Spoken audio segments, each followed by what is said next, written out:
We are looking at the early window of games as the final week of the regular season begins to wrap up in the NFL, and the Jacksonville Jaguars got themselves their third win of the season by defeating the Indianapolis Colts 26-11.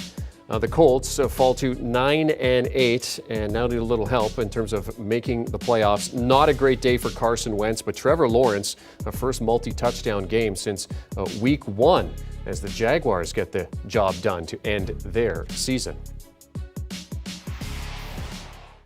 Welcome back to this edition of CBS Sports HQ. As we wrap up those early games, we have Adam Archuleta joining us, who was on the call for this Indianapolis-Jacksonville game. Adam, what a game this was. I mean, who expected this result? Nobody, I don't think. Well, I certainly didn't expect it. This, to me, was a stunning result. No, really, I've been a big fan of the Colts. I really felt like they weren't a dominant team. They're not a perfect team, but I felt like they were really well coached on both sides of the football. They're very well prepared. Of course, they have the dominant running game with Jonathan Taylor, that when they put it together, they'd be a really tough out for anybody in the playoffs. I really felt that they were playoff ready. I did not see this coming, and you've got to be disappointed, severe disappointed if you're Frank Reich, the coaching staff, the organization, that really, with all the Pro Bowl players that are on your football team, nobody really showed up, made any plays, and you got dominated by really probably the worst team in the league. So in terms of your shock level at what you saw from the Colts today, I mean, how shocked are you based on what you saw today from that team?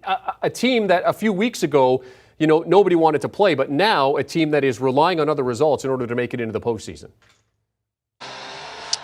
Really, a couple things. The number one thing that shocked me was when you think about the Colts the last 2-3 seasons, you think about their offensive line. Their identity is their offensive line, being, the reputation is one of the best in the NFL. They were dominated up front by Jacksonville. The tone was set early on 4th and 1, stuffed. Another short yardage, stuffed. Play of the game in the third quarter on the goal line, 4th and 1, stuffed. That, to me, really stood out. And then on the defensive side of the ball, guys like DeForest Buckner and Darius Leonard and Kenny Moore, Pro Bowl players, right? Nobody was able to step up and make a play. And so, to me, in these games, the stars have to come out. They've got to make plays and shine bright. That didn't happen. And that, to me, again, I'm still in disbelief. Jacksonville clinches the #1 overall pick for a second consecutive season. Trevor Lawrence looked pretty good today. I mean, first multi-touchdown game since week one. What are your thoughts on the play of Trevor Lawrence, not just in this game, but on the season as a whole? Well, I think over the course of the season, it's really tough to evaluate, to be honest, with all the chaos and all the turmoil, just all the stuff that he's had to deal with. He didn't play very well this season, let's face it. But again, I don't think that the book hasn't been written on Lawrence. I still think he's got tremendous upside, provided they get the right stability around him, really have a good offseason, get the right coaching staff and offensive system in place, and really get him some wide receivers that can go after the football. I thought today in that first half, he was as good as I've seen him. He was precise, he was accurate.